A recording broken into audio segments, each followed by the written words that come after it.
So, hello, how have you enjoyed your day at Female First? Loved it so far, and I've really enjoyed reviewing the singles and telling you a little bit about my highlights of the year, so thank you for inviting me.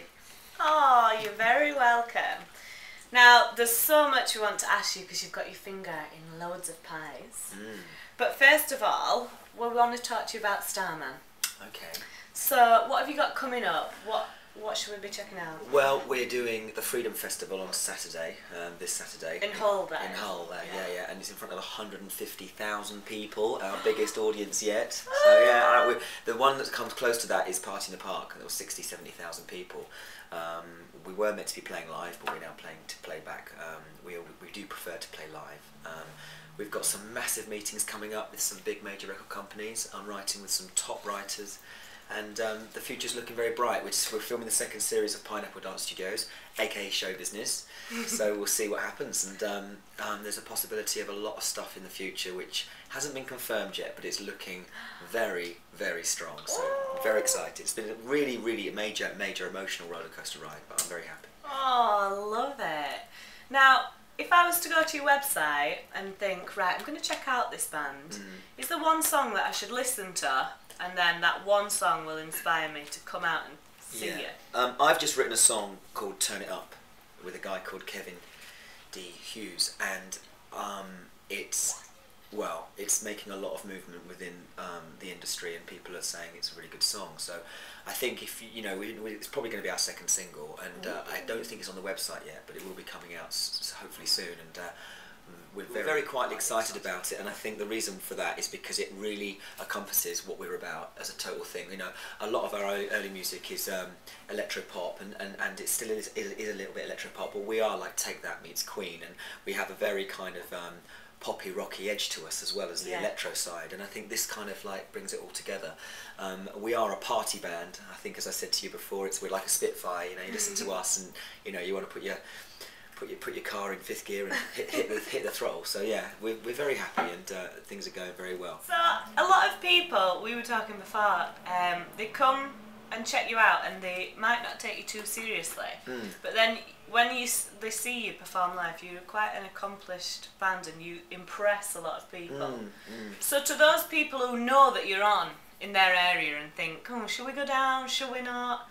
What would you say to them to make them think, yeah, we're going to come and check them out, give them a chance? I think it's a shock factor, really. I mean, we've been doing gigs all over the country. We've had a lot of people come to the gigs, and they've turned around and they've gone on Facebook straight away, and some of them have said they're ashamed to even think that we weren't half as good as what we are. Yeah, true. We had someone come from a very big music magazine and saw us in Camden in London, and they came down to do a write-up, and they actually said in the write-up, I came down to see this band thinking I'll see some camp electro average band, and he said I was absolutely blown away, and he started to make references to Queen and stuff like this, and he said Wembley next question mark. So, and he was well respected. So there's we love that in actual fact, because it's kind of like a way of we're not at all big-headed about anything. We've got our feet firmly on the ground, but we do like proving people wrong, because when we're in a TV show like this, it's very comedy, it's tongue-in-cheek, it's a documentary come reality. Is it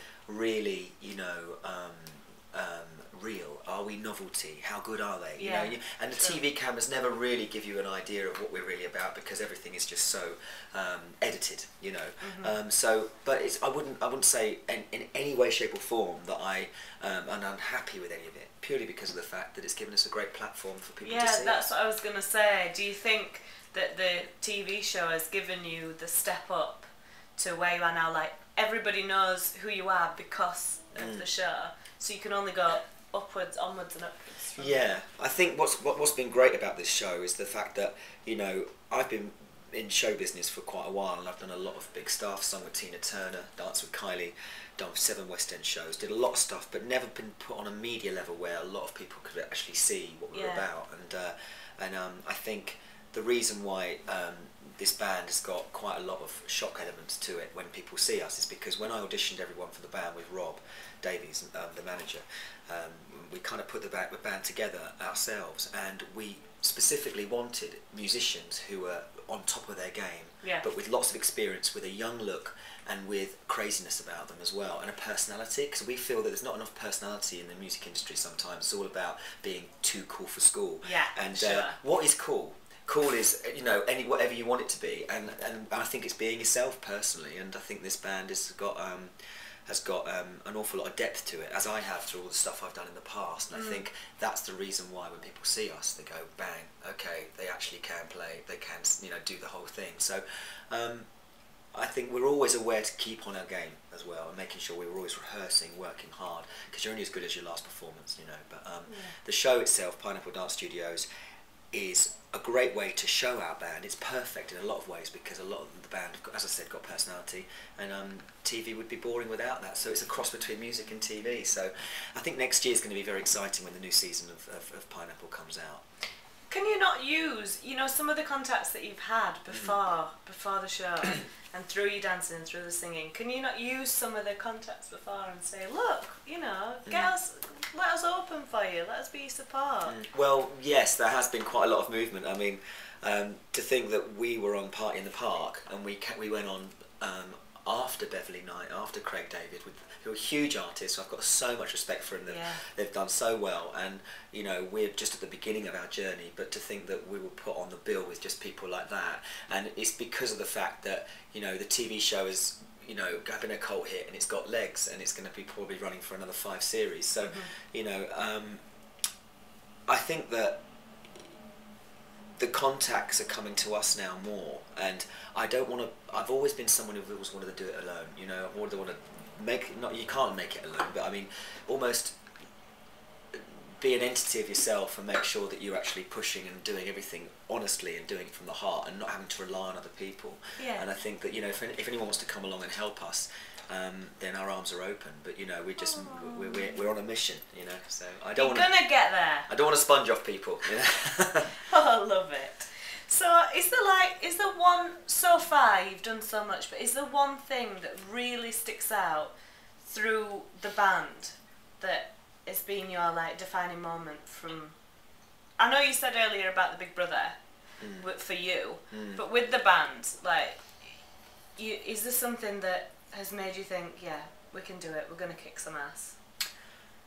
It's actually, you know, I would say it's an amazing thing, and you know, with this band, because when me and Rob put it together, we didn't know that everyone would get on. We didn't know how they would come through as musicians. Yeah. And you know, it's a bit like Spice Girls, isn't it?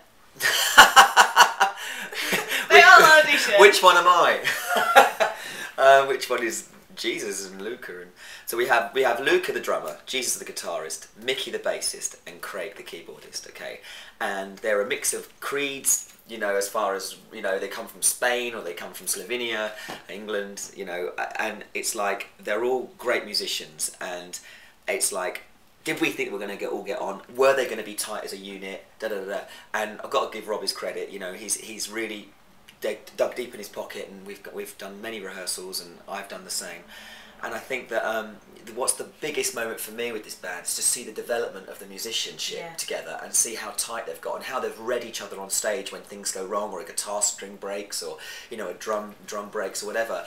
And it's all those pitfalls that we've gone through together, and that's what makes you professional, dealing with the things that go wrong and not letting the audience see that, you know? Yeah, so true. I think that's probably the most defining moment, and also you know, just basically playing live to our biggest audience so far, which was Manchester Gay Pride. And it was great, and we had about 5,000–6,000 people at least watching us, and we had loads of people on Twitter afterwards saying how great it was, and that was for me a moment of like, and thank you everyone for saying that. And I've got to say, Ian McKellen, the guy who played Gandalf in Lord of the Rings, came on stage just before we went. He just turned up, came on stage and said hello to everyone, and he came up to me, gave me a big hug, gave me a kiss on the cheek and said, good luck, I wish I could stay and watch. I said, don't worry, it's all cool. That's amazing. Yeah, absolutely unbelievable. And it was raining the whole day, and the minute we went on stage it stopped raining, and then when we came off it started raining again. That's amazing. That shows that, like, you've got Ian McKellen, you've got the weather, Where else can we go from here now? I don't know, but Starman could be the mythical god in the sky. Exactly. I mean, we could just have a chat with him, and hopefully that'll happen every time we do an open air concert. I love it. Part of the clouds. Exactly. It's a sign. I'm taking it as a sign anyway. So you've got the second series coming out under the new name, Show Business. Yeah. So how come you've gone down the different route? What's going to be different about the show now it's changed from Pineapple? Well, it's double the budget.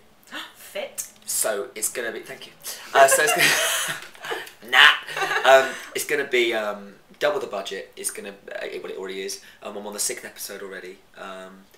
Me and Louis are bookends in the show. And you've got a different mix of characters. The secret dancers are bigger and better. It's like the first series, but on steroids, basically. It's just it's just been injected with just complete and utter exciting new ideas that can be supported by more finance. And I think that they're going broader as well. Where the first one was all a Pineapple and a bit around Pineapple, even though they do enter the actual Pineapple Dance Studios as well. This time it's almost about the whole of the West End. So that's why it's AKA Show Business. So it is Pineapple Dance Studios' second series, but they've just changed the name. It keeps it fresh, and it also allows everyone to understand the second series more. I think if they called it Pineapple Dance Studios Series 2, and then you had the whole of the West End involved and everything else, it would be like, I don't quite understand this. So I think they've done a good thing, and this time round we have longer to film the second series. The first series, it was like we were only ever meant to have 7 episodes, and Sky was very, very excited about it before it even TX'd on the screens, and they bung a load more money at it and said we'll have 14. So that never happens in TV terms, I was told. So to have a second series which allows us to film 2 weeks per episode is a lot fresher, because obviously now the demand for Starman is huge. We're doing a lot more stuff than we were before the show first aired. So we have now an awful lot more stuff to do, so we have less time. So that's all worked a lot better, and it's a lot more organised this time, but it's good. So do you find that with the TV show and the band and everything, you sort of, your dancing and your teaching has had to take back seat? It has. You're completely on it. Yeah, I mean, and I'm not that happy about it, if I'm honest, because dance is my friend has been my friend for years, and it's something that allows me to get rid of stress, irrigate everything really, basically. Yeah, for sure.